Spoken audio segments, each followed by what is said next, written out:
Good morning, church family. I'd like to welcome all of you into my home and thank you for welcoming me into your homes. I probably don't need to tell you this, but we are going through a challenging time right now as we face the spread of the coronavirus. And one of the big challenges we face is that we can't worship the way we usually do, gathering together in one place, face to face, to hear from God together and to speak to God together. And not being able to do that is a loss. And I have to admit, I'm a little bit sad about that myself.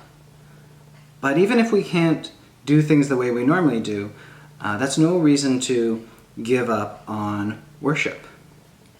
If anything, because we face so many other challenges, we need to hear from God and speak to Him more than ever, and certainly not less. And also, God often uses trials and tribulations to do special things in the lives of His people in order to grow them closer to Him in their relationship, in their character. And so we should be expecting a lot from God right now.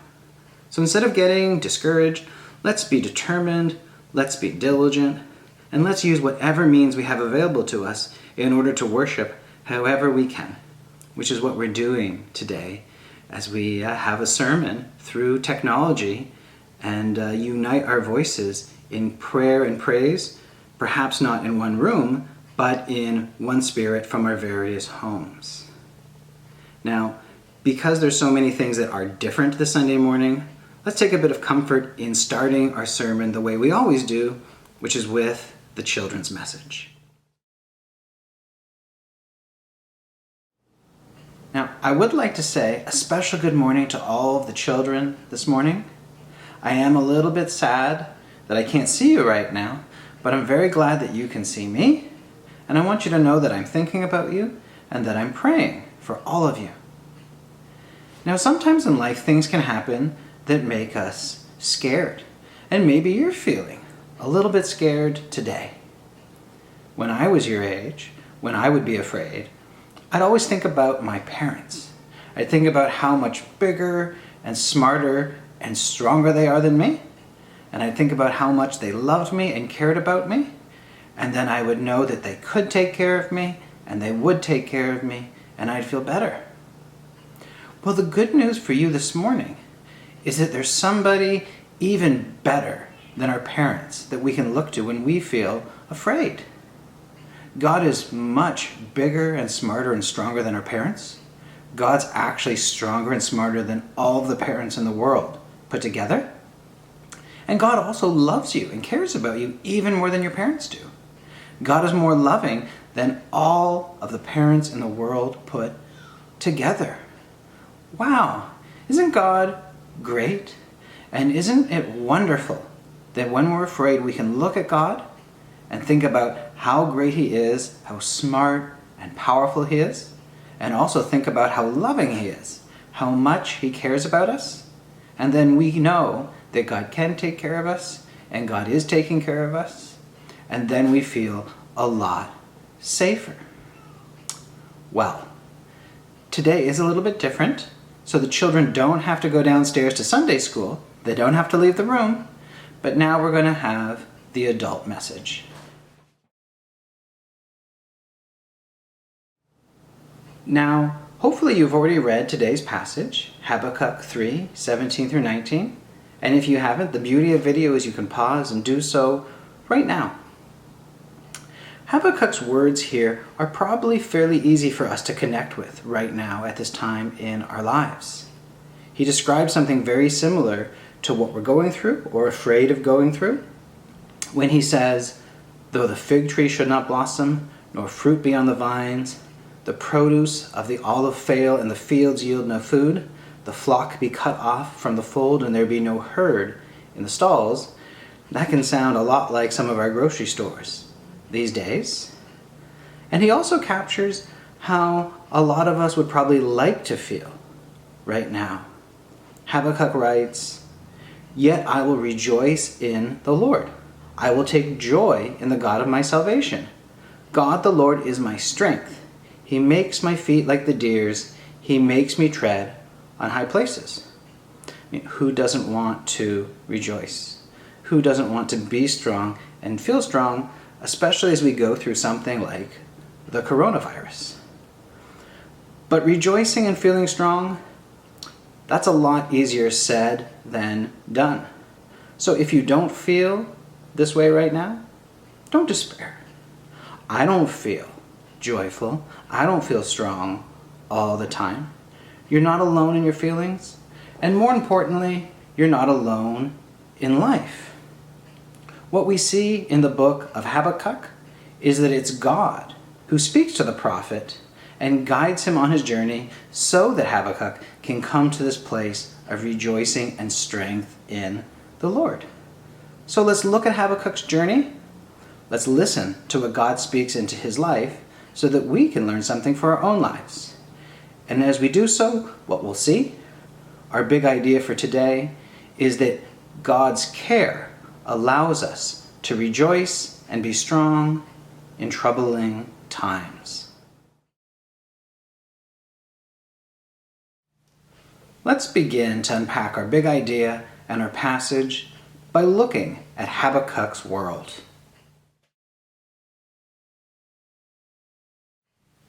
Habakkuk lived in a troubling time. The streets of Jerusalem were filled with injustice and violence, and nobody seemed to be doing anything about it. The king certainly wasn't doing anything, and neither were the priests, and worst of all, it didn't look like God was doing anything. He just seemed to be letting trouble happen. It looked as if God didn't care.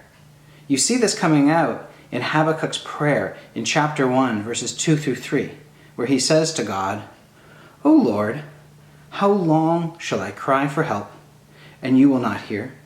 Or cry to you violence, and you will not save? Why do you make me see iniquity, and why do you idly look at wrong?" Everything around Habakkuk is wrong, and he assumes God wasn't doing anything about it. He was idle. He wasn't listening. He wasn't acting. He was just letting it happen. And so it seemed to Habakkuk that God didn't care about his people and about their world anymore. Okay, now that we've looked at Habakkuk's world a bit, let's take what we've seen and connect it with our world. Like the prophet Habakkuk, we also live in a troubling time as we face the coronavirus. Everything around us right now seems wrong. The worst part, of course, is that people are getting sick. On top of that, everything is shutting down. It's hard to know if we'll be able to find things at the store. Are we going to be able to work? Are we going to be able to pay the bills? We're all stuck inside without the ability to see people, to socialize, to experience community. And there's this great big cloud of mystery and uncertainty over all of life. And perhaps worst of all, in all of this, it can seem like God's not doing anything. Like he's idle, like he's not listening, like he's not acting. And it can seem then like he doesn't care about us, about his people, and about our world anymore. And that, of course, can make it very hard to rejoice and to feel strong in the Lord. Yet that's exactly where Habakkuk ends up, despite living in a troubling time himself. So let's look at how God answers the prophet Habakkuk so that we can learn something about that for ourselves.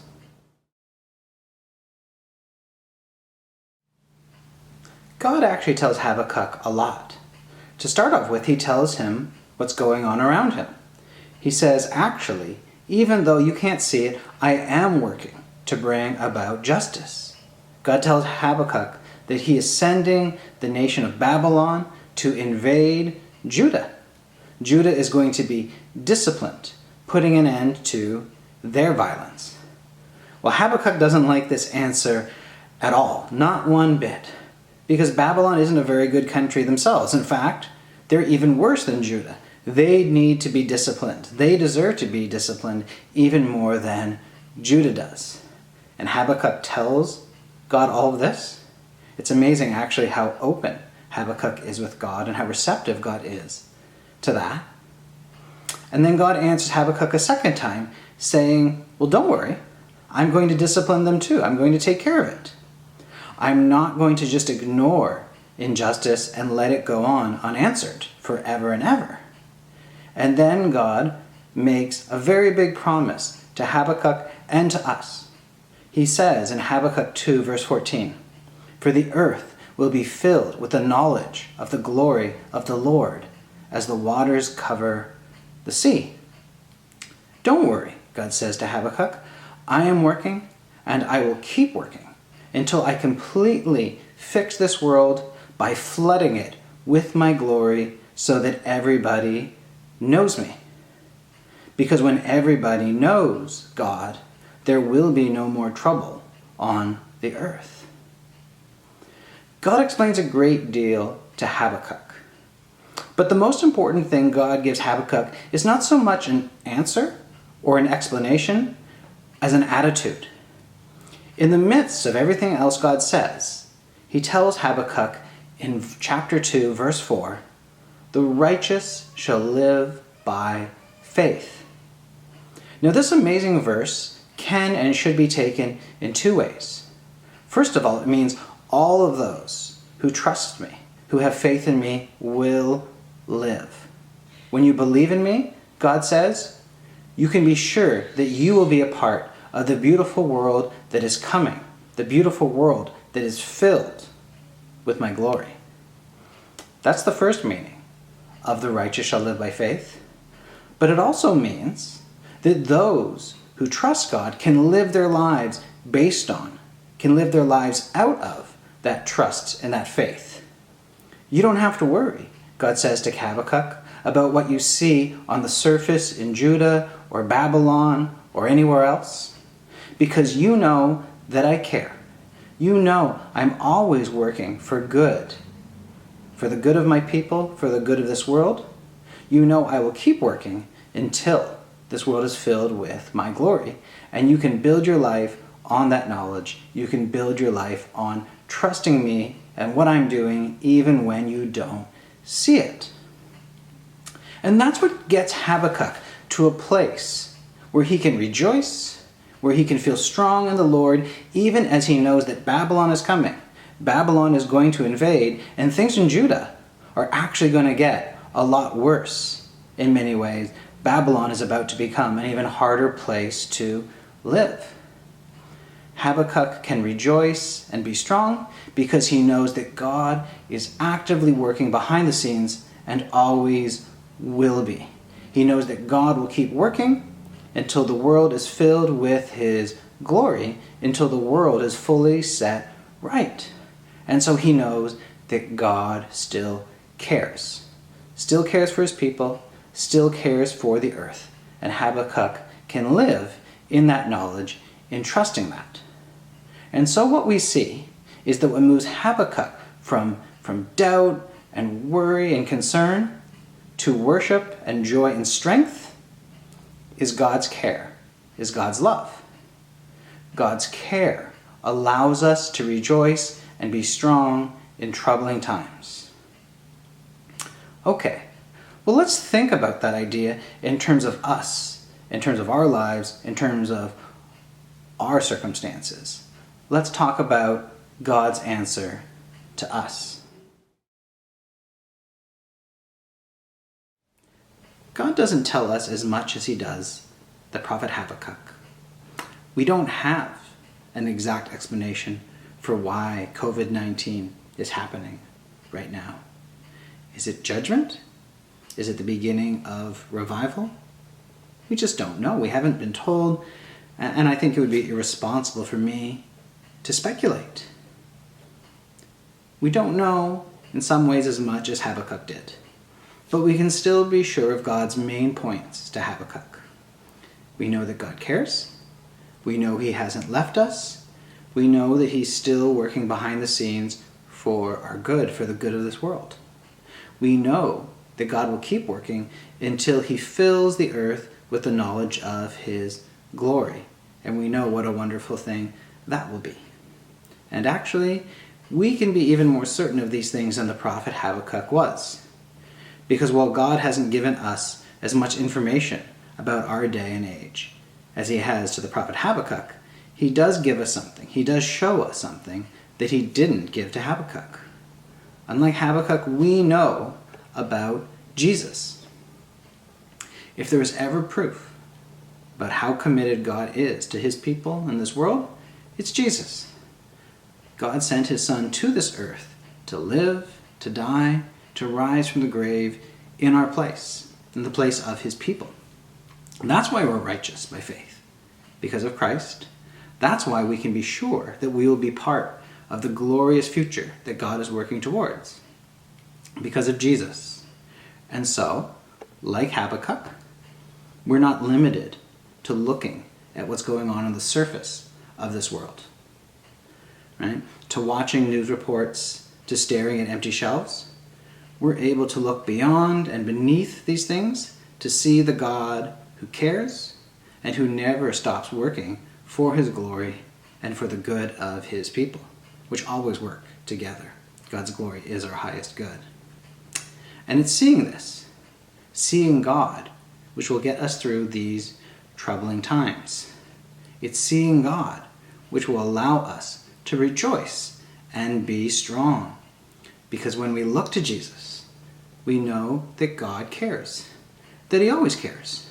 And so, no matter what happens, no matter what's going on in our world right now, even if we ourselves were to get sick, we know, because of Jesus, that God still cares for us and still cares for our world. And God's care allows us to rejoice and be strong in troubling times.